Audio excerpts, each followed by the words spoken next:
Jadikan ini perpisahan yang termanis, yang indah dalam hidupku. Ada pergantian kepemimpinan. Dengan ini berarti berakhir amanah saya di sini, tugas saya dan kewajiban saya. Namun rekan-rekan sekalian, pesan saya satu kepada kalian semua, ya, siapapun pimpinan kita tetap loyal, ya. Kemudian bekerjalah semampu kita dan laksanakan dengan ikhlas. Itu saja pesannya.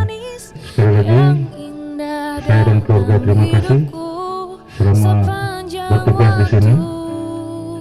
Jadi berbuatlah yang terbaik yang rekan-rekan bisa, karena kita akan berjumpa lagi dalam judul, dalam kesempatan, dalam jenis yang berbeda, ya. Mungkin menyakitimu.